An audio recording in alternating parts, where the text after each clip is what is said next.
자, 거시경제학 시작하겠습니다. 거시경제학 오늘 제가 나눠드린 프린트 한번 보세요. 일단은 프린트 2페이지를 보시면 거기 이제 그 정오표 나왔을 거예요. 이 책이 올해 그 4월에 출간됐거든요. 그래가지고 4월에 한번 강의하고 지금 두 번째 강의를 하는데 그 오탈자가 조금 있어요. 근데 1쇄에 이 정도면 그렇게 많은 건 아니니까 여러분들이 양해 좀 해주시고 대신에 이제 어떻게 하시냐면 그 오탈자는 들고 다니지 마시고요. 오늘 가서 다 반영하세요. 오늘 가서 반영하시고 이 자는 버린다 라고 생각하시는 게 좋겠습니다. 그 이후에도 혹시 오탈자가 나오면 그때그때 말씀을 드리도록 하겠습니다. 네. 그 다음에 이제 그 여러분들 그 1페이지를 보시면 목차 대조표가 나와 있습니다. 그래서 이제 그 정병열 선생님 책하고 이제 제 책하고 이렇게 목차가 비교가 되어 있는데 그 정병열 선생님 책이 뭐 좋은 책이죠. 좋은 책인데 뭐 제가 비교를 해봤는데 뭐 제 책이 조금 더 좋은 것 같습니다. 그냥 이제 그냥 하는 말이고. 그럼 이제 기본적으로 보시면 목차가 조금 달라요. 1, 2장 있는데 정병열 선생님 12, 13장 내용이 정병열 선생님 12, 13장 내용도 제 책에는 1장에 들어가 있어요. 오케이? 그 다음에 이제 2장, 3장 가다가 이제 12, 13장이 나오고 이렇게 되는 거죠. 그래서 이제 보시면 그 책들을 비교해 보시면 뭐 특별히 책이 뭐 빠지거나 들어가거나 그런 내용은 없어요. 똑같은 내용인데 그 내용을 어떤 순서로 이야기를 하느냐에 따라 가지고 학생들이 받아들이기가 조금 달라질 수가 있거든요. 그래서 일단 저는 그 표 밑에 보시면 제 책은 주로 맨큐 책 거시경제학 체계를 따르고 우리나라 출제 경향에 맞게 일부를 좀 수정을 했다라고 생각하시면 되겠습니다. 그래서 이제 뭐 정병일 선생님 책 굉장히 좋은 책인데 사실은 이 책이 기본적으로 목차를 따른 책이 옛날에 중앙대에서 나온 삼인공저 책이란 게 있었어요. 그 책이 옛날에 베스트셀러거든요. 근데 그 책으로 이제 공부를 하면 됐었는데 그때의 경제학 시험에 비하면 지금은 범위도 훨씬 많고 시험의 그 난이도나 이런 것들도 각도도 많이 다르다는 겁니다. 근데 이제 선생님은 그냥 원래 그거로 체계를 세웠기 때문에 그 체계에다가 자꾸 뭔가를 더 추가하셨어요. 그래서 이제 어떻게 보면 제가 느끼기에는 아이 옷을 계속 이렇게 늘려 입은 듯한 그런 느낌이 나요. 그래서 이제 앞쪽에 굉장히 어려운 내용들이 나오고 해가지고 그 순서대로 하면은 학생들이 너무 어렵게 느낄 가능성이 큽니다. 제가 이제 지나가면서 말씀드리지만 만약에 여러분들이 경제학이 어렵게 느껴진다면 그거는 책이 잘못됐든지 아니면 선생이 잘못했든지 둘 중에 하나예요. 그래서 저는 개인적으로 이 학부 수준에서 다루는 경제학 수준이 학생들한테 어려울 리가 별로 없다고 생각합니다. 지금까지 미시가 어려웠으면 그건 이제 제 잘못일 가능성이 크겠네요. 그 다음에 그 뭐 여러분들 뭐 갑자기 제가 미시하다가 거시한다고 갑자기 강의를 잘하거나 그러진 않겠죠. 그래도 아마 제가 제 책으로 강의를 하기 때문에 조금 더 이야기는 자연스러울 겁니다. 그렇게 흘러간다 생각하시고 그 다음에 전체 부분에 있어가지고 한 챕터를 생략하겠습니다. 어딘가 하면 13장 금융시장에 있습니다. 13장 금융시장에 보면 뭐 나오냐면 선물 나오고 옵션 나오고 그럽니다. 그걸 제가 효율성 시장가설 나오고 그럽니다. 제가 그걸 여러분한테 왜 가르칩니까? 다 잘 아신단 말입니다. 그래서 일단 13장은 한번 가서 보시라. 수업 때 안 해도 되겠구나 라고 생각이 들 겁니다. 그 다음에 이 책은 원래 나중에 이제 여러분들 그 머릿말을 보시면 아실 텐데 원래는 이제 제가 어느 학생들을 대상으로 썼던 책인가 하면은 그 5급 공채 흔히들 행시라고 하는 시험 입문하는 학생들 중심으로 쓴 책이에요. 근데 이제 원래 그렇게 썼지만 우리나라 시험 어느 시험을 준비하는 학생이라고 하더라도 그 수준의 공부는 다 해야 된다는 겁니다. 오케이? 입문 수준은 해야 되니까 여러분들도 같이 한번 해보자라고 이제 이 책을 갖고 온 것이고 대신에 제가 이제 챕터마다 보론이 있을 텐데 보론 중에 다루는 부분이 있고 안 다루는 부분이 있을 거예요. 근데 보론 중에 안 다루는 부분은 대부분 수학을 되게 많이 하는 그런 부분이니까 수업 중에 다루지 않는 보론은 안 해도 된다. 그 다음에 연습 문제는 그렇게 어렵지는 않습니다. 연습 문제는 그렇게 어렵지 않기 때문에 풀면은 좋은데 한두 문제 정도 챕터마다 어려운 문제를 좀 넣어놨어요. 그래서 그런 문제가 혹시 안 풀리는 게 있으면 그 너무 부담은 갖지 마라. 그 다음에 연습 문제 해답은 학원 홈페이지에 있습니다. 그 다음에 연습 문제는 제가 이제 뭐 몇 문제 정도는 뽑아가지고 수업 때 할 건데 다 풀지는 못하겠죠. 그래서 이제 사실은 연습 문제 해설 강의가 있어요. 근데 이제 연습 문제 해설 강의가 제가 한 건 아니고 그 다음에 조금 가격이 있습니다. 그래가지고 학생들한테 뭐 돈 내고 들으라라고 하긴 그러니까 일단 연습 문제는 푸는 데까지 푸시고 안 풀리면 너무 부담은 갖지 마시라. 그 정도로만 말씀드리겠습니다. 오케이. 자, 일단 여기까지 하고 바로 수업 들어가도록 하겠습니다. 그러면 이제 바로 4페이지 보겠습니다. 거시경제학이 기초되는데 4페이지에는 이제 거시경제학에서 지금부터 뭐 할 거냐 나와요. 경기 변동, 경제 성장, 실업, 인플레이션, 흔히들 말하는 진짜 경제학적인 보다 경제학스러운 그런 이야기들이 나온다는 것이죠. 그럼 이제 5페이지 보시면요. 거시경제학이 뭐냐라고 하면은 원래 이제 영어로는 이렇게 이야기합니다. 경제학이 이제 the study of economy겠죠. 경제를 공부하는 거겠죠. 오케이. 근데 매크로라는 게 뭔가 하면 경제를 전체적으로 바라보는 것이다. 라고 이렇게 이야기를 많이 합니다. 이해가십니까? 그럼 경제를 전체적으로 바라본다라고 하는 게 무슨 이야기냐라는 것이지요. 그래서 일단은 우리가 이제 미시경제학 할 때 우리가 그 흐름도표라고 해가지고요. 뭐 가계, 기업, 그 다음에 생산물 시장, 생산 요소 시장 뭐 이런 그림 그려가면서 설명을 했잖아요. 거시경제학이 어떻게 생겼냐라고 하면은 하나의 그림으로 나타내면 이렇게 생겼다라고들 많이 이야기를 합니다. 이게 뭔가 하면 일단은 거시경제학에서 일단 제일 중요한 변수는 GDP예요. GDP라고 한번 들어봤겠죠. 국내 총생산이라고 합니다. 그래서 거시경제라는 게 긴 시간을 두고 보면 꾸준하게 성장하는 이 추세가 있더란 거예요. 이해가십니까? 오케이. 근데 이제 이게 꾸준하게 그냥 안정적으로 성장하는 게 아니고 많이 성장하다가 꺼졌다가 많이 성장하다가 이런 추세를 보인다는 겁니다. 오케이? 네. 그래서 이제 추세선 자체가 커지는 거를 경제 성장이라고 하고 그 추세선에서 벗어났다가 돌아왔다 하는 것을 경기 변동이라고 합니다. 그래서 이제 어떻게 보면 거시경제학에서 제일 중요한 두 개의 현상이 경제 성장하고 경기 변동이다. 이렇게 생각하시면 되고 됐습니까? 오케이. 그 거시경제학의 주된 연구 대상은 뭔가 하면 이러한 경기 변동과 경제 성장 과정에서 그림 밑에 집계 변수 및 그 변화를 연구 대상으로 합니다. 오케이? 집계 변수. aggregate variable이라고 합니다. aggregate variable. 집계 변수. 그래서 이게 무슨 이야기인가라고 하면 아래쪽에 한번 보세요. 뭐 짝을 지어도 좋습니다. 국내 총생산과 그 변화율인 성장률, 물가와 그 변화율인 인플레이션율, 실업률, 경상수지 이런 게 있거든요. 근데 GDP라는 것 자체가 어느 한 부분의 생산을 이야기하는 게 아니고 우리나라 전체의 생산을 다 합친 거라고요. 이해가십니까? 그걸 뭐라고 하냐면 aggregate, 집계 변수라고 합니다. 집계한 변수. 됐습니까? 오케이. 그 다음에 우리나라에서 물가가 올랐다라고 하는 것도 어느 한 상품이 올랐다는 게 아니고 수많은 상품들의 가격을 집계 평균을 했더니만 올랐다 이 소리라고요.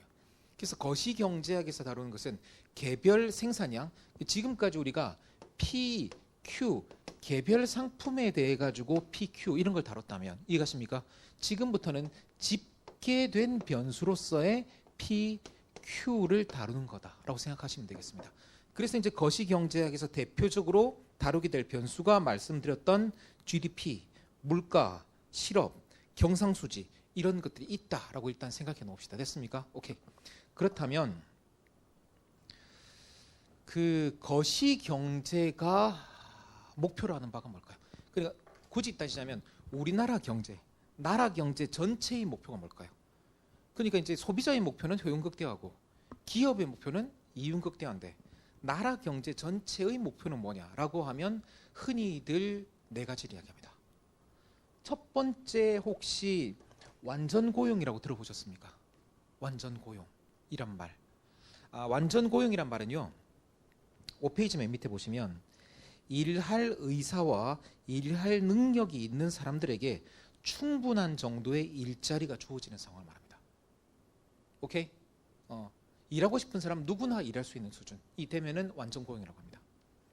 두 번째는 뭔가 하면 물가 안정입니다. 물가가 너무 빨리 오르거나 하락하지 않고 안정되어서 경제활동에 지장을 미치지 않는 현상을 물가 안정이라고 합니다. 그래서 어떻게 보면 이 두 가지가 가장 많이 이야기하는 그런 목표일 수가 있어요. 그 다음에 세 번째 나오는 게 뭔가 하면 장기 성장이에요. 사실은 경제가 장기적으로 꾸준하게 잘 성장해주면요, 1번, 2번 문제는 상대적으로 쉽게 해결될 수 있습니다. 근데 문제는 뭔가 하면 성장이 막히면 1번, 2번이 더 심각해질 수도 있어요. 그래서 표면적으로는 1, 2번을 더 많이 이야기하지만 길게 보면 3번이 더 중요할 수 있습니다.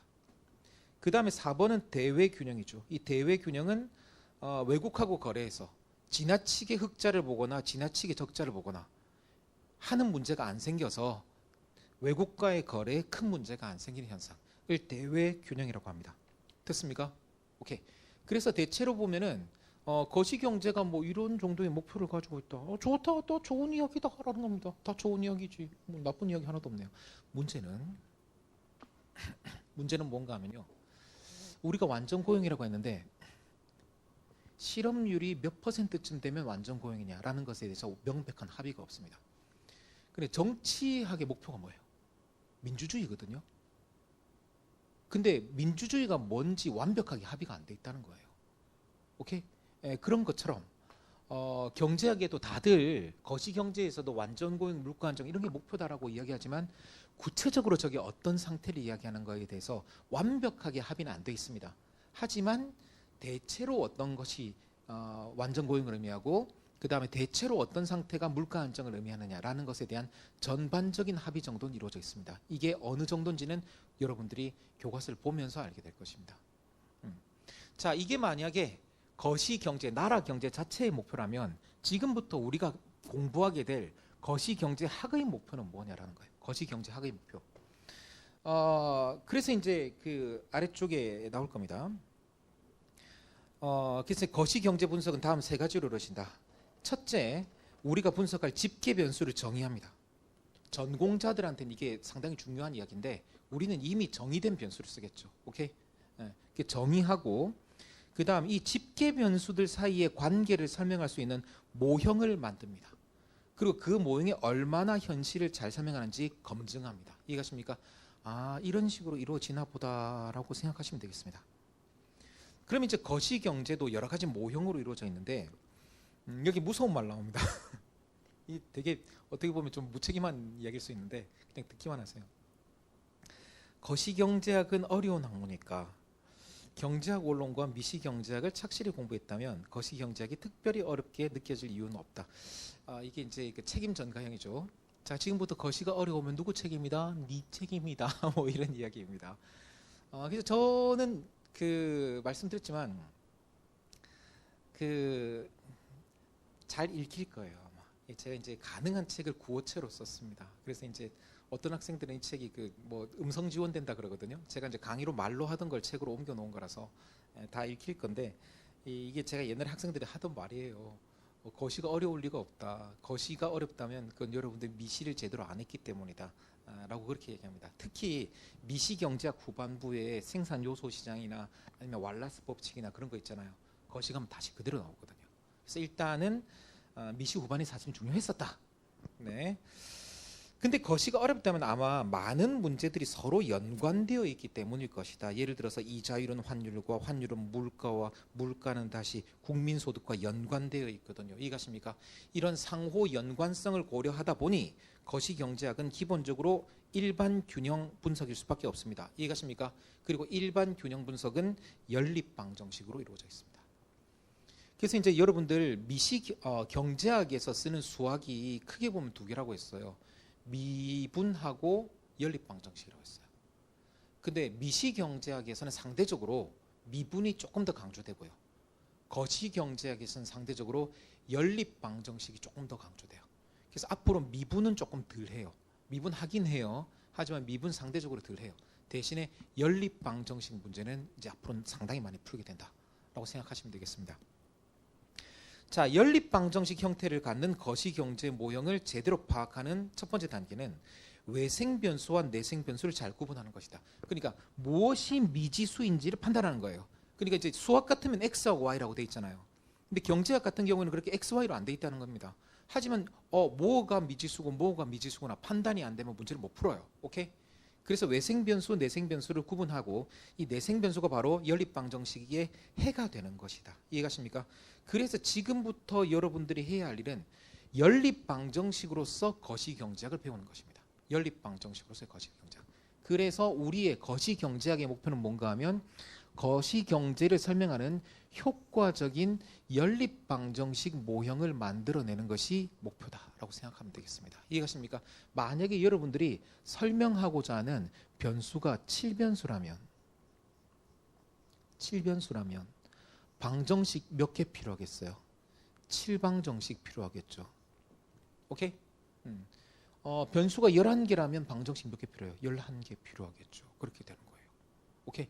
와, 선생님 진짜 11개까지 합니까? 아니요. 여러분 시험에는 많이 나오면 4개까지 나올 수 있어요. 많이 나오면 미지수 4개까지는 나올 수 있다. 4개도 잘 안 나온다. 제가 7개를 예를 든 건 뭔가 하면요. 사실 이제 국내에서 이제 제일 많이 채택하고 있는 그 맨큐 거시경제학 책을 보면 그 거시경제학 내용이 한 4분의 3쯤 진행됐을 때 13장인가 14장 가면 지금까지 공부했던 내용을 정리하자라고 나와요.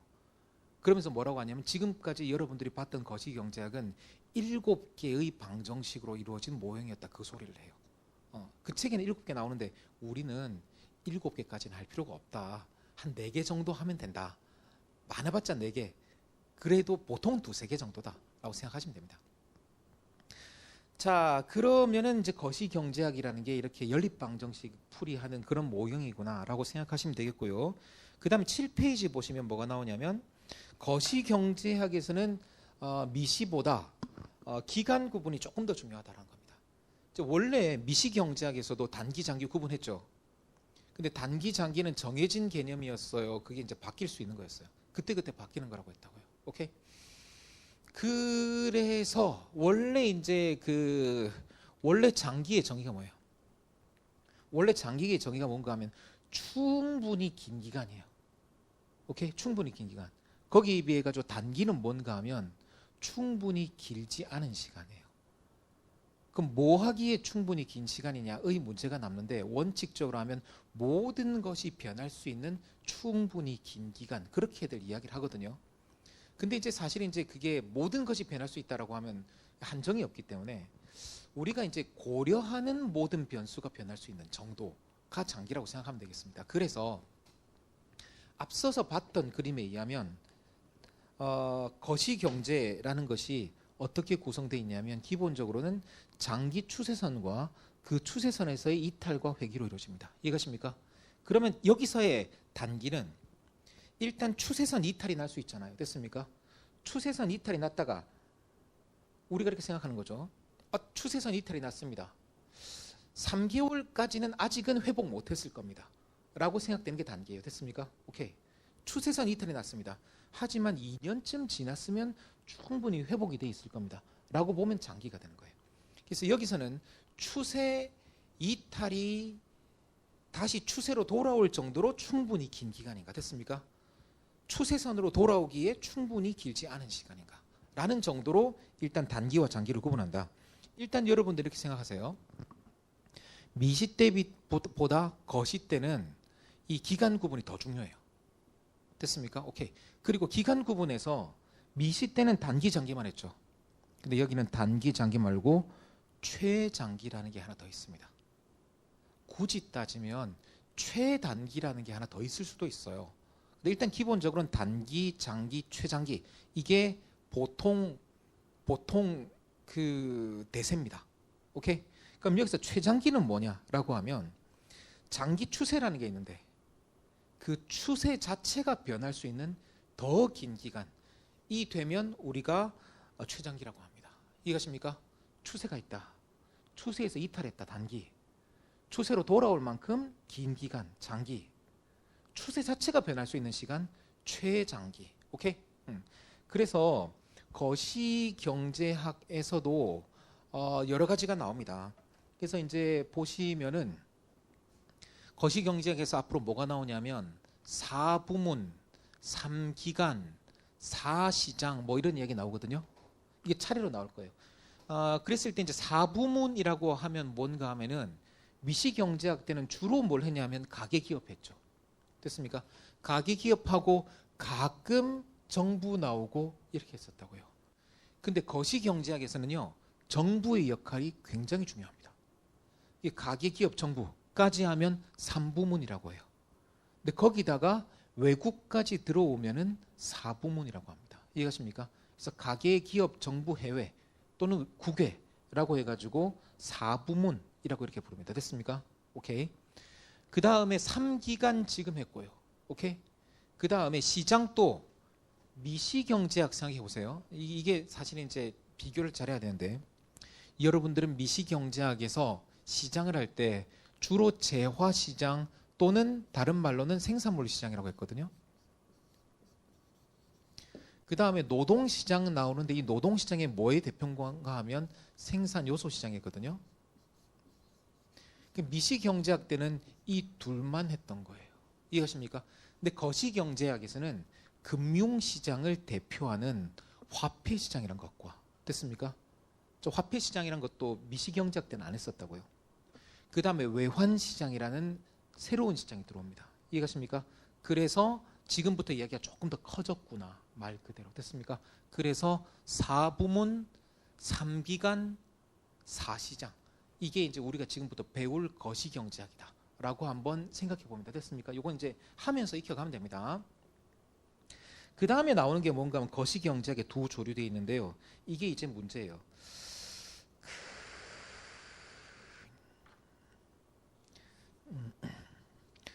자, 정병일 선생님 지금 뭐 좋은 책이라고 했어요. 제가 이제 보실 리는 없지만 신경 쓰시 그런데, 일단은 이제 뭐 정병일 선생님 책으로 강의를 하면은 저는 개인적으로 좀 불편해요. 왜냐하면 체계 자체가 조금 옛날 체계다 싶은 그런 측면이 있고, 두 번째는 뭔가 하면 학파의 문제를 지나치게 강조합니다. 학파를 지나치게 강조하던 게 조금 그 옛날 추세예요, 사실. 그래서 일단 이렇습니다. 7페이지 맨 밑에 보시면 거시경제학에 두 조류가 있는 건 사실이다. 고전학파적 접근이라는 게 있고 케인즈파적 접근이라는 게 있다. 됐습니까? 오케이. 다음 페이지 넘어가 보시면 대체로 보면 고전학파라는 건 어떤 거냐라고 하면 8페이지 두 번째 줄을 보시면 주로 장기에 관심이 많습니다. 됐습니까? 고전파 장기에 관심이 많습니다. 오케이? 오케이. 장기에는 가격이 신축. 오케이? 그리고 가격이 신축적이라면 두 줄 내려가 가지고 신속하게 균형을 회복. 됐습니까? 시장이 알아서 스스로 신속하게 균형을 회복한다면 정부의 개입은 필요 없다. 이런 식의 사고를 가진 거, 신속, 정부의 개입은 필요 없음. 이런 식 생각을 가진 게 대체로 고전학파적 입장이에요. 보이지 않는 손에 맡겨라. 뭐 이런 입장인 것이죠. 됐습니까? 오케이. 근데 거기에 대해 가지고 대공황을 겪고 몇 번의 경제 위기를 겪으면서 케인즈란 경제학자가 대안적인 사고를 제시했는데, 됐습니까? 오케이. 현실적으로는 케인즈파는 주로 단기, 됐습니까?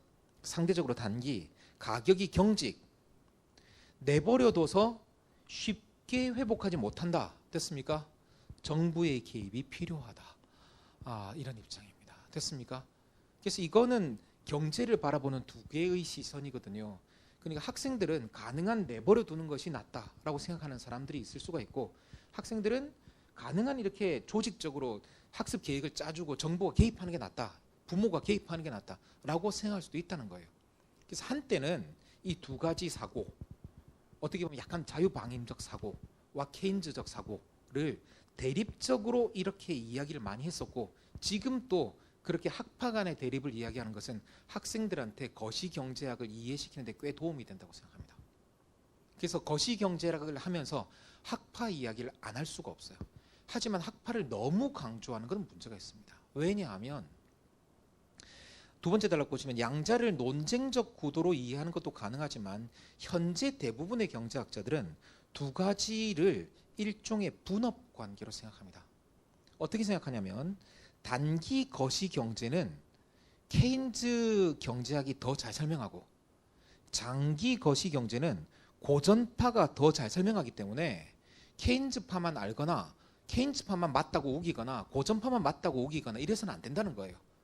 케인즈파와 고전파를 조화롭게 알아야지 책을 쓰는 사람 입장에서는 베스트셀러가 되고 공부하는 학생들 입장에서는 고득점을 할 수 있다라는 이런 입장을 뭐라고 하냐면 신고전파 종합이라고 합니다. 오케이? 네, 신고전파 종합이라고 합니다. 그래서 사실 요 이야기는 그냥 하고 넘어가겠습니다. 요거는 그냥 넘어가는 이야기입니다. 지금까지는 시험 나올 거 하나도 없죠. 그래서 시험 나오는 거 하기 전에 마지막으로 젊을 때 사진을 갖고 올 걸 싶긴 한데 이분이 폴 사무엘슨이라는 경책자입니다. 폴 사무엘슨. 폴 사무엘슨은 어디 나왔었냐면은 몇 군데 나왔을 건데 제일 대표적으로는 여러분들이 현시선호 이론할 때 현시선호 이론 만든 분이 폴 사무엘슨으로 돼 있어요.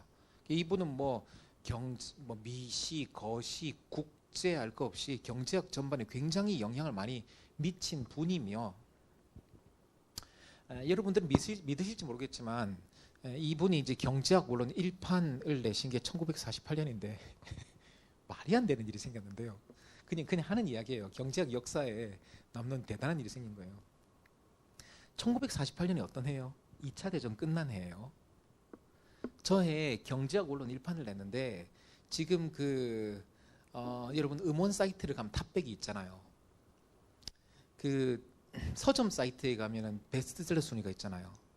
48년 모든 장르를 통틀어 가지고 베스트셀러 1위가 경제학 책이었어요. 저 사람 경제학 원론 책이 전체 베스트셀러 1위를 한 거예요. 그러니까 뭐 말도 안 되는 일이 생긴 거죠. 그 사람들이 읽어서 이해가 되겠나요? 이해 안 되는데 다 산 거예요. 우리 그런 책들이 가끔 있잖아요. 보지도 않으면서 다 산 책. 그런 책을 쓴 사람이에요. 그러니까 이제 이 사람이 이제 경제학 책을 19판까지 냈는데 제가 이제 본 게 그 14판이었어요. 우리 때는 진짜 원서로 공부하고 그랬었거든요. 지금이야 뭐 한글 책이 좋은 책들이 많이 나와서 원서 책 잘 안 보는데 그리고 19판까지 냈는데 이분이 여러분들이 알고 있는 경제학이란 걸 만든 사람이에요. 무슨 말인가 하면 그 앞에 미시 배우고 됐습니까?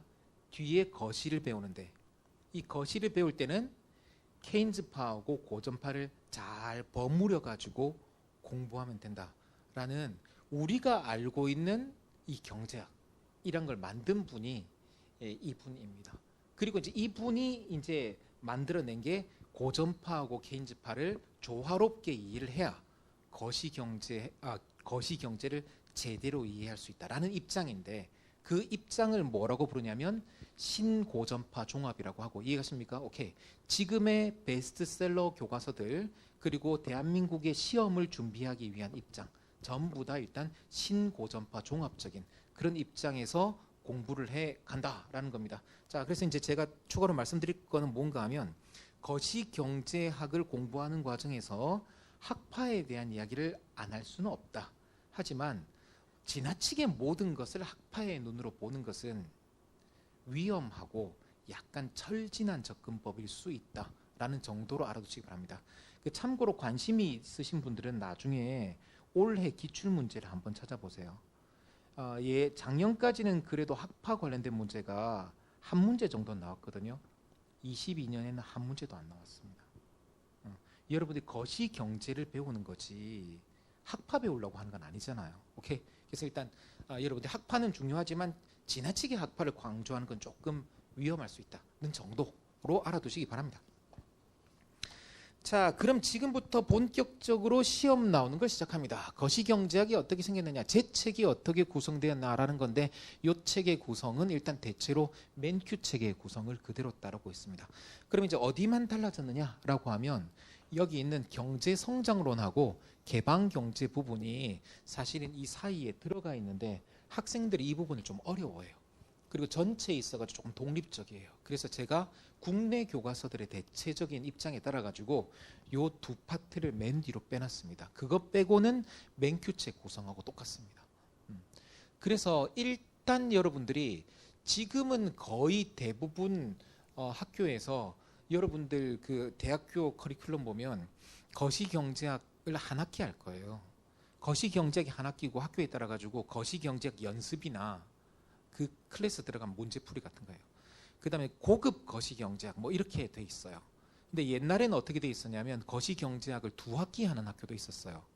근데 거시경제학을 이제 두 파트로 나눠서 하면 거시경제학 전체를 어디까지 나누느냐라고 하면은 이제 여기까지를 파트 1, 이 다음부터를 파트 2 뭐 이렇게 구분을 많이 했었어요. 그래서 우리가 거시경제학을 아까 말씀드렸다시피 연립방정식 모형을 만들어가는 과정이다라고 했었거든요.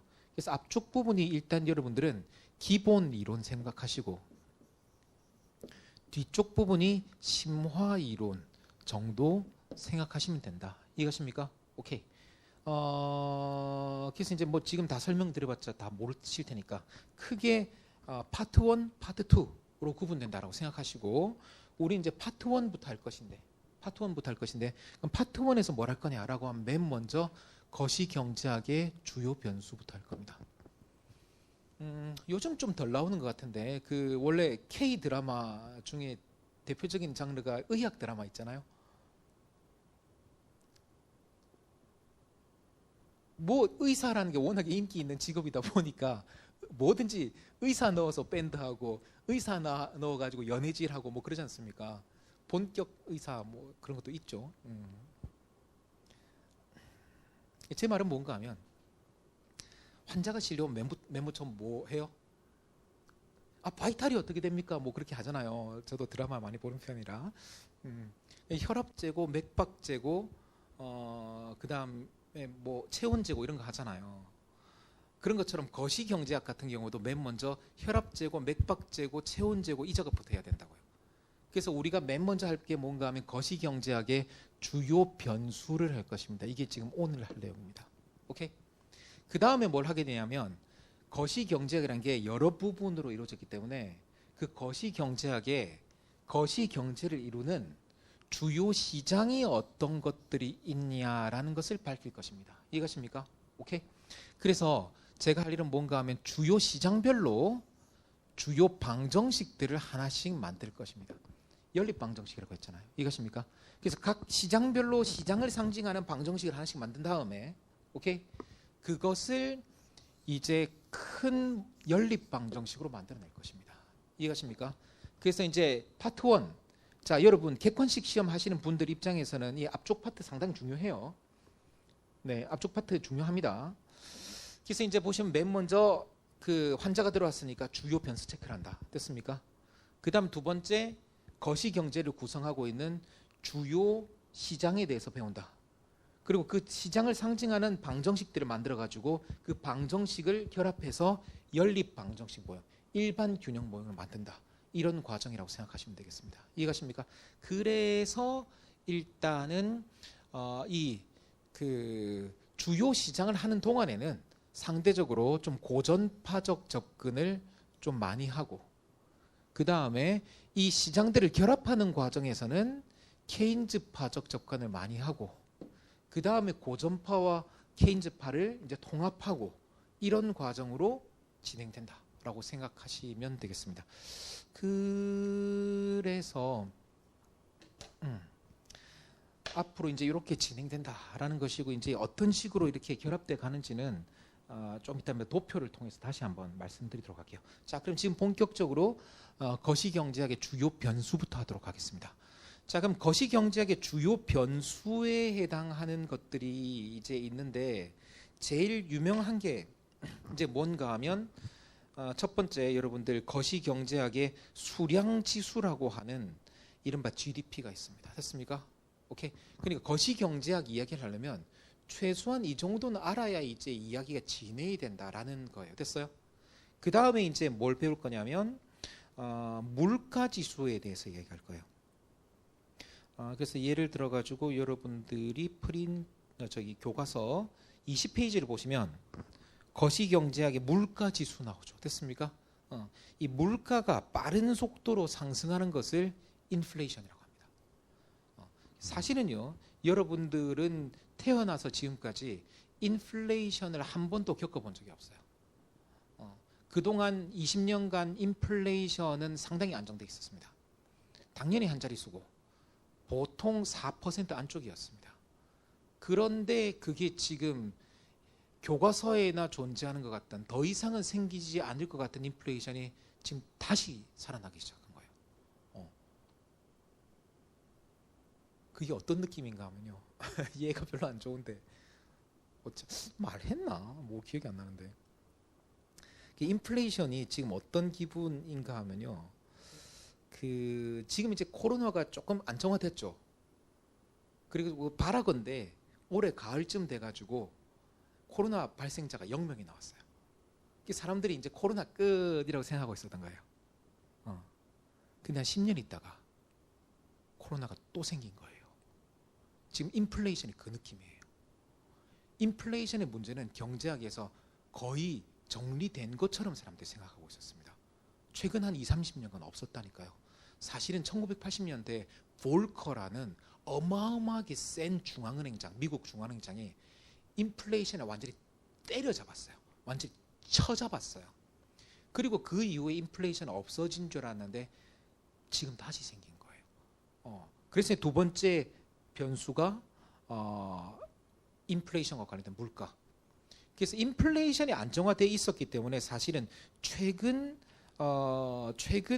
수년간 또는 최근 10여 년간은 뭐가 중요한 이슈였나 하면 일자리가 중요한 이슈였어요. 오케이. 그래서 이제 뭐 여러분들 기억 안 나시겠지만 요 이전 정부 같은 경우에도 첫 번째 공약이 뭔가 하면 일자리 정보가 되겠다. 뭐 이런 거였거든요. 그래서 이제 그 24페이지가 보시면 여기 보시면 주요 고용 지표라고 나오고 됐습니까? 이 주요 고용 지표의 대표적인 예가 뭐 실업률, 고용률 이런 게 있습니다. 이해가십니까? 그래서 지금부터 거시 경제에 대해서 이야기하려면 그러니까 여러분들 병원에 가가지고 병원의 직원으로 일을 하면 됐습니까? 병원에서 뭐 하는 일이 하려면 최소한 혈압 재고, 맥박 재고 이 정도는 할 줄 알아야 될 거 아니에요. 오케이? 그거 지금 하고 본격적으로 들어간다 생각하시면 되겠습니다. 오케이? 자, 그러면 그 중에서도 우리 지금 뭐 한다고요? GDP, 물가, 실업 이렇게 세 개 한다고 됐습니까? GDP, 물가, 실업 이 세 개 하는데 그 중에서도 역시 제일 중요한 것은 GDP다. 됐습니까? 오케이. 그래서 일단 여러분들은 8페이지 가가지고 GDP의 정의부터 보도록 하겠습니다. 그럼 GDP가 왜 중요하냐? GDP를 왜 구하냐라는 것이죠.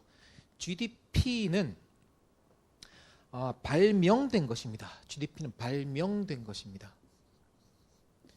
쿠즈네츠와 스톤이라는 두 명의 경제학자가 발명한 것으로들 이야기를 합니다. 그러면 이제 GDP가 왜 유용하냐라고 하면 이게 생산 지표로서의 GDP, 그 다음에 후생 지표로서의 GDP 이런 이야기를 해요. 그래서 일단 9페이지 메뉴에 보시면 GDP를 측정하면 그러니까 우리나라가 이제 뭐 코로나를 겪으면서 막 경제가 침체했다가 이제 마침내 경제가 조금씩 살아나고 있습니다 해가지고 우리나라의 생산 활동이 얼마나 활발하게 이루어지느냐라는 걸 볼 때 우리가 GDP를 쓸 수 있다는 겁니다. 이해가십니까? 이게 뭔가 하면 생산 지수로서의 GDP. 오케이? 네. 거기에 비해 가지고 우리가 1990년대에서는 1990년대에서는 뭐 1인당 8,000불, 9,000불 그랬는데 지금은 35,000불 와 있으니까 그래도 옛날보다는 지금이 훨씬 잘 살지 않습니까? 라고 이야기할 때의 GDP. 이해가십니까? 이건 뭔가 하면 후생지수로서의 GDP예요. 오케이? 중국 경제가 무섭게 치고 올라간다고 하지만 아직은 1인당 GDP가 3배 이상 많습니다. 4배 가까이 많습니다. 라고 하면은 이게 그래도 한국 사람들의 생활 수준이 높다라고 이야기하는 거라고요. 이해가십니까? 그래서 GDP는 두 가지 의미가 있다. 문제는 생산 지수로서의 GDP가 있고 후생 지수로서의 GDP가 있는데 자, GDP는 영어로 뭔가 하면 Gross Domestic Product예요. Gross Domestic Welfare다. Gross Domestic Happiness가 아니고 Gross Domestic Product예요. 그러면 우리가 생산 지표를 측정하는데 두 가지 목표가 있는데, GDP와 같은 이런 지표를 측정하는데 두 가지 지표가 있는데, 그 중에서 GDP는 생산 지수하고 후생 지수 중에 어느 쪽에 조금 더 특화된 지수일 것 같아요. 생산 지수로서 조금 더 특화된 지수입니다. 그래서 GDP에 대한 평가는 굉장히 이렇게 나뉩니다. 이제 나중에 나올 이야기인데 미리 말씀드리면 이렇게 되겠죠. 그래서 18페이지, 19페이지 밑에 보시면 뭐가 나오냐면 GDP의 의의화 한계라고 나옵니다. 됐습니까? GDP의 의의화 한계. 그래서 20페이지 넘어가 보시면 이런 이야기 나올 거예요. 아까 제가 말씀드렸죠. GDP는 제가 발견된 거라고 했어요. 발명된 거라고 했어요. 발명된 거라고 했습니다. 이해가십니까? 두 번째 줄 보시면 GDP 발명돼 있죠. GDP 발명. 해서 네 번째 줄 보시면 어떤 사람들은 이 GDP가 미국 상무부의 21세기 최대 업적이다. 뭐 이렇게 이야기하는 사람들도 있다는 겁니다. 이해가십니까? 근데 이 GDP는 두 줄 내려가서 생산 활동을 측정하는 데 중점을 두고 개발됐기 때문에 이해가십니까? 후생 지표로는 한계가 많다. 자, 그래서 지금부터 제가 뭐 이야기할 거라고요? GDP 이야기할 거예요. 근데 GDP에 대한 이야기를 여러분들이 한 번도 안 들어봤을 리는 없다는 겁니다. 그리고 아마 GDP에 대해서 어떤 사람들은 굉장히 좋은 이야기를 하고 어떤 사람들은 GDP라는 거 믿을 수 없다고 굉장히 욕하는 사람들도 있을 겁니다. 하지만 우리가 가려서 들어야 됩니다. 실제로 GDP는 생산 지표의 입장에서는 굉장히 잘 만들어진 지표입니다. 하지만 GDP는 후생 지표로서는 한계가 있다. 아시겠습니까? 오케이, 다시 앞으로 돌아갑니다. 그럼 GDP는 어떻게 만들어진 개념이냐? 일단 GDP는 이렇습니다. 거기 이제 강조 부분 있죠. 하이라이트 부분. 일정한 기간 내 한 나라 안에서 생산된 모든 최종 생산물의 시장 가치. 그래서 이런 개념을 정의할 때 단어 하나하나마다 개념을 이렇게 꼭꼭 밀어 넣어서 만드는 그런 개념들이 있어요. 오케이? GDP도 그러하다. 예를 들어서 이 개념들을 하나씩 보도록 하자라는 겁니다. 맨 먼저 이렇게 한번 해볼게요. 맨 먼저 나온 게 뭔가 하면 일정 기간 내에 돼 있어요. 됐어요? 일정 기간 내. 재무상태표예요? 손익계산서예요? 손익계산서 같은 거예요. 그래서 이제 뭔가 하면 일정 기간 내라는 것은 우리가 측정하고자 하는 게 유량이란 겁니다. 만약에 일정 기간 내가 아니고 일정한 시점이었으면 이건 재무상태표잖아요. 오케이? 이랬으면 저량일 것이다. 하지만 일단 GDP는 1년 동안의 생산을 측정하고자 하는 것이기 때문에 이것은 유량 변수를 측정하는 것이다 라고 생각하면 되겠습니다. 오케이? 네. 그리고 이제 보통 일정한 기간이라고 할 때 1년입니다. 선생님 언제적 이해 계십니까? 제가 아는 형님한테 물어봤는데 요새는 GDP 3개월마다 분기별 속보 나온다고 하던데요. 분기별 속도 나오고 그 다음에 성장률 같은 경우는 매달 속보치 발표한다는데 뭐가 1년입니까? 선생님 옛날 이야기하지 마세요. 맞아요. 요즘은 GDP 3개월마다 발표하고요. 그 다음에 매달 속보치 발표하고 그렇게 해요. 하는데 제가 말한 1년이란 것은 발표 주기, 측정 주기 이야기가 아니고 단위 기간을 말하는 거예요. 그리고 우리가 1인당 GDP 35,000달러라고 할 때 그 35,000달러가 한 달에 35,000달러를 번다는 게 아니고 연봉으로 환산했을 때 이해가십니까? 연봉으로 환산했을 때 1인당 35,000달러 정도가 된다라는 이야기를 하는 거라고 보시면 되겠습니다. 이해가십니까? 오케이. 그래서 단위 기간 1년. 두 번째, 한 나라 안에서라고 돼 있죠. D 해놓으세요. D. 반대에는 한 나라 국민입니다.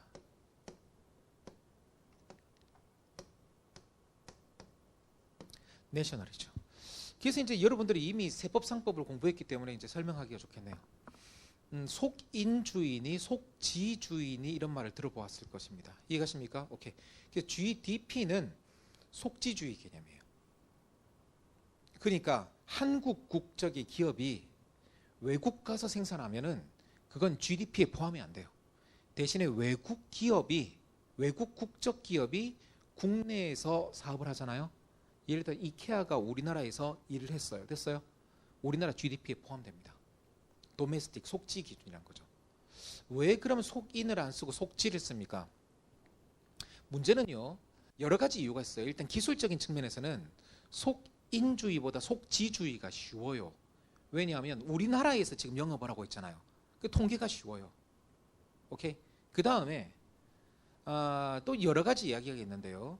사실 우리나라 국민에게 일자리와 소득을 주는 것은 베트남에 있는 삼성전자 공장이 아니고 한국에 들어와 있는 이케아 사업장일 수도 있다는 거예요. 이해가십니까? 그렇기 때문에 우리나라 사람들한테 일자리와 소득을 주는 것이 무엇이냐를 따지면 속지주의적으로 도메스틱을 측정하는 게 더 의미가 있다라고 판단한 것이죠. 됐습니까? 오케이. 그래서 한 나라 안에서. 그 다음에 세 번째가 뭔가 하면 생산된이에요. 생산된이 프로덕트예요. 프로덕트하고 대비되는 표현은 뭔가 하면 판매된이에요. 판매된이면 세일즈겠죠. 세일즈. 그러니까 GDP는 판매 시점에서 측정한다는 거예요. 생산 시점에서 측정한다는 거예요. 생산 시점에서 측정한다. 이건 장단점이 있습니다. 장단점이 있긴 한데 일단은 올해 자동차를 생산해 가지고 내년에 팔더라도 공장이 돌아간 건 올해예요. 일자리가 만들어진 것도 올해예요. 월급이 지급된 것도 올해예요. 이해가십니까? 그렇기 때문에 팔린 시점보다 생산 시점이 중요하다. 됐습니까? 그래서 프로덕트를 기준으로 한다. 그 다음에 나오는 게 뭔가 하면 모든입니다. 이거 조금 문제가 있긴 한데 억지를 좀 쓰자면 이 모든이 그로스라고 생각해 봅시다. 됐습니까?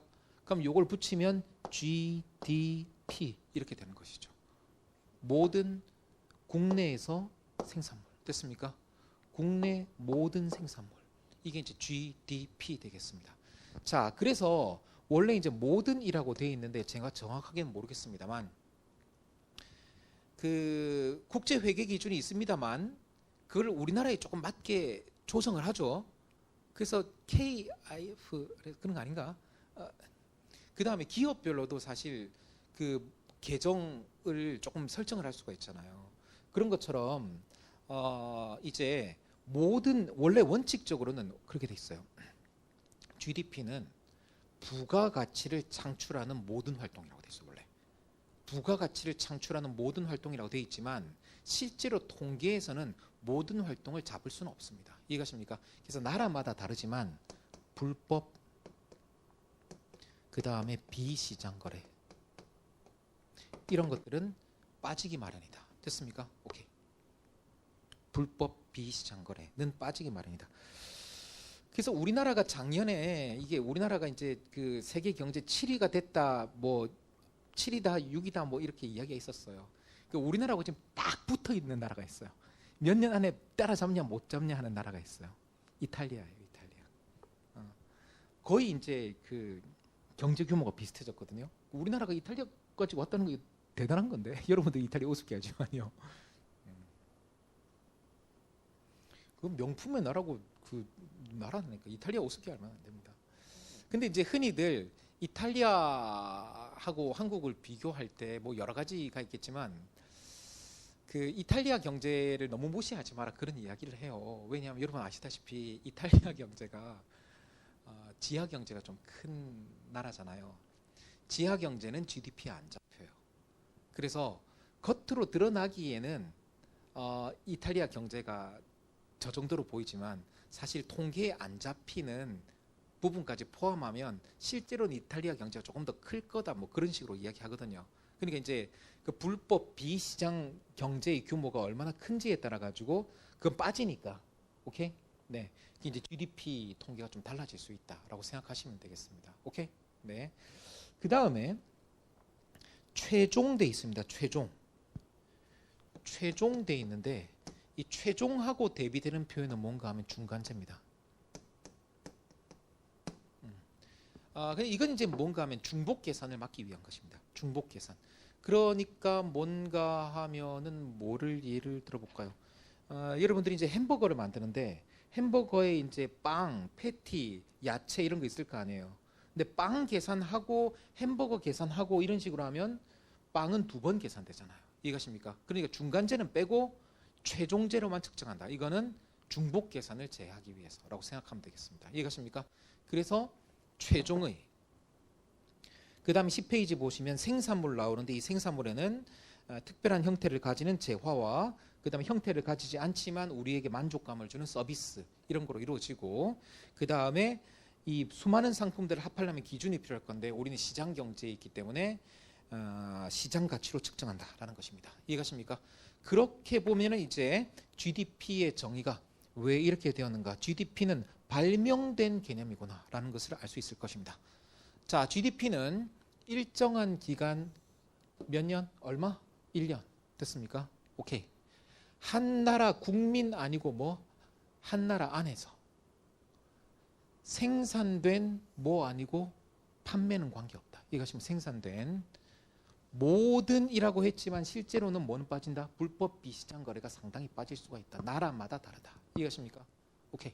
그 다음에 최종은 뭘 막기 위해서라고요? 중복 계산을 막기 위해서. 생산물에는 재화 서비스가 다 들어가고 그 많은 생산물을 합하는 기준으로는 시장 가격을 쓴다 라고 되어 있습니다. 이해가십니까? 이렇게 발명되어 있는 개념이 GDP다 라고 생각하시면 되겠습니다. 오케이? 네. 그 다음에 몇 가지 이야기를 더 해야 되는데 여기서 이제 보통 하는 이야기가 있어요. 그래서 객관식 하시는 분들 입장에서는 GDP 이 부분이 옛날만큼은 많이 안 나와요. 옛날에 엄청 많이 나왔거든요. 근데 이제 여전히 이제 조금 나오는 게 있는데 그래서 이제 다시 말씀드리지만 여러분 시험은 그래도 객관식으로 나오는 시험 중에서는 탑이거든요. 제일 어렵거든요. 근데 이제 다른 시험들은 여러분들 시험 문제 보다가 다른 시험 보면 되게 쉬워요. 그렇게 돼 있어요. 근데 이제 GDP에서 원래부터 나오던 시험이 뭐 있냐면 다음 중 GDP에 포함되는 것, 포함되지 않는 것 그거 구분하라는 문제가 원래 옛날부터 많이 나오던 거예요. 그래서 어떻게 하냐면 예제를 하나 봅시다. 38페이지 가보세요. 이게 그래서 이제 이거는 여러분들을 위한 문제란 겁니다. 그래서 OX로 한번 풀어볼게요. 다음 중 GDP 계산에 제외되는 것과 포함되는 것을 구분하시오. 이렇게 돼 있거든요. 됐습니까? 자, 스톱 잘 보세요. 여러분들이 집을 샀어요. 영끌에서 집을 샀어요. 사지 마세요. 아직 알아서 하세요. 집을 샀는데 그 집을 사면 그거는 GDP에 포함되어 안 돼요. 아직 알 수가 없어요. 그 집이 신규 주택이면 GDP에 포함이 돼요. 근데 기존 주택 있죠. 있던 집을 여러분들이 사면 GDP에 포함이 안 됩니다. 이해가십니까? 신규 주택이니까 포함됩니다. 오케이? 두 번째, 마약류의 생산도 어떻게 보면은 생산 활동이죠. 하지만 마약류의 생산을 GDP에 포함하는 나라는 없습니다. 오케이? 그래서 불법 비시장 거래는 일단 포함되지 않는다. 오케이? 네. 거기서 일자리가 생기고 거기서 소득을 얻는 사람이 있겠죠. 하지만 GDP는 포함하지 않는다. 이 경제학은 너무 착한 학문이다라고 비판받을 여지가 있긴 해요. 그 다음에 여가의 가치는 생각해 보세요. 여러분 미시경제학에서 아주 중요한 모형 중에 여가 소득 선택 모형이 있었죠. 여가 소득 선택 모형. MRS, LM, 은 W 또는 P분의 W라고 했던 그 모형 있지 않습니까? 그럼 여가 소득 선택 모형이란 건 뭔가 하면 사람들의 행복에는 여가는 소득만큼 중요하다라는 거거든요. 여가는 소득만큼 중요하다. 그게 워라벨이에요, 워라벨. 오케이? 그런데 GDP에는 뭐가 포함되지가 않아요. GDP에는 여가가 포함되지가 않아요. 이해가십니까? 그 GDP는 진짜 프로덕트만 측정하는 거예요. 이해가십니까? 그 GDP는 뭐로서 한계가 있어요? 후생 지표로서는 한계가 있다는 겁니다. 그래서 유럽 사람들이 아시아 국가 한때는 일본이 거의 미국의 턱 밑까지 쫓아갔었잖아요. 그럼에도 불구하고 유럽, 미국 사람들이 아시아 경제를 우습게 하는 게 있어요. 그게 뭔가 하면 쟤들은 1년에 3개월 휴가 가고 하루에 7시간 일하고 4만 달러거든요. 우리나라 사람들은 한 달도 휴가 못 가고 하루에 11시간 일해가지고 4만 달러 아직 안 됐다고요. 그러니까 우스운 거죠. 삶의 질로는 문제가 있는 것이죠. 그래서 뭐 근면, 노력 이런 것을 강조하는 것도 의미가 있겠지만 대한민국 국민 정도면 충분히 열심히 일하고 있는 거 아닌가. 나 정도면 강의 너무 많이 하는 거 아닌가. 김기동 너무 많이 한다고 생각합니다. 이지만 일단은 여가를 포함하지 않았다는 겁니다. 그러면 네 번째 보시면 자동차는 어때요? 자동차도 새 차면 GDP에 들어갑니다. 이해가십니까? 중고 자동차는 포함되지 않습니다. 보기에 많이 나오는 게 뭐가 있냐면요. 중고 자동차 거래 수수료 이런 게 나와요. 중고 자동차 거래 수수료는 포함됩니다. 왜냐하면 수수료는 재화의 대가예요, 서비스의 대가예요. 서비스의 대가라고요. 이해가십니까? 오케이. 그 다음에 다섯 번째 보시면 아버님이 화단을 잘 가꾸셔도 시장에서 거래하지 않으면 포함되지 않습니다. 오케이. 하지만 정원사를 불러가지고 화단을 가꾸면 그건 포함됩니다. 오케이. 그 다음에 주부의 가사노동이 포함되지 않는다. 사실 이제 주부의 가사노동이라는 게 얼마나 중요합니까, 사실. 오케이. 그래서 이거 여러분들 기분 나빠하지 마시고요. 어떤 사람들은 이 주부의 가사노동을 포함하지 않았다고 이게 뭐 GDP가 여혐 개념이니 그렇고 이야기하는 사람도 있더라고요. 근데 뭐 그런 이야기 하시는 분들이 있을 수도 있겠다 싶긴 합니다. 네.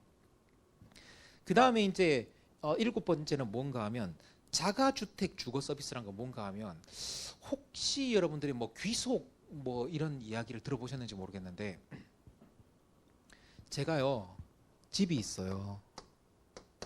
실제로 있어요. 아파트 있는데 제가 아파트를 월세를 주면 예를 들어 가지고 한 200을 받을 수 있다고 할게요. 그럼 이제 실제 월세가 생기죠. 근데 제가 제 집에 자가로 살면 월세는 못 받잖아요. 그럼 소득이 발생 안 한 거예요? 그건 아니라고요. 내 집이 아니었으면 나갈 200을 아낄 수 있잖아요. 이해가십니까? 그걸 뭐라고 하냐면 자가주택 주거 서비스라고 합니다. 자, 잘 생각해 보세요. 자가주택 주거 서비스는 시장 거래한 거예요. 사실 내가 나한테 빌려준 거예요. 내가 나한테 빌려준 거거든요. 그러니까 이게 시장 거래가 아니잖아 라고 생각할 수도 있어요. 마치 아빠가 가꾼 집 앞 화단 비슷한 거 아니냐라고 볼 수도 있어요. 근데 중요한 차이가 뭔가 하면요. 이건 측정이 돼요. 측정이 돼요. 주택 가치라는 거 측정되고 대체로 보면 그 아파트가 월세가 얼마일 거다 이게 환산이 돼요. 그래서 이거는 충분히 포함할 수 있다 그래가지고 안 될 것 같은데 된다는 게 굉장히 중요해요. 됐습니까? 자가주택 주거 서비스는 GDP에 포함 안 될 것 같은데 된다. 오케이? 주부의 가사노동은 포함 안 되고, 오케이? 자가주택 주거 서비스는 포함된다. 자, 그 다음에 외국에서 일하시는 삼촌한테는 죄송하지만 이거는 나중에 나오는 GNP에는 포함되지만 GDP에는 포함되지 않습니다. 오케이? 그 다음에 환경오염 물질의 배출은요. 환경오염 물질의 배출은 지난 시간에 제가 생산의 부산물, 바이 프로덕트라고 했었다고요. 이해가십니까? 이거 조심해야 되는데 바이 프로덕트이기 때문에 사실은 이게 국내 총 행복 이런 거면 마이너스 처리를 했을 거야. 마이너스로 처리를 했어야 된다고요. 근데 더하지도 않고 빼지도 않고 그냥 고려 자체를 안 합니다. 이해가십니까? 그래서 일단 이 환경 오염을 고려하지 않는다는 것도 기본적으로 GDP가 갖는 이 후생 지표로서의 한계구나라고 생각하시면 되겠습니다. 이해가십니까? 일단 이래서 GDP라는 개념이 있고 이 GDP라는 개념은 발명된 것인데 이해가십니까? 생산 지표로서는 굉장히 잘 발명된 것인데 후생 지표로는 문제가 많다는 정도. 오케이? 까지 일단 알아두도록 합시다. 잠깐 끊었다가 이어가겠습니다.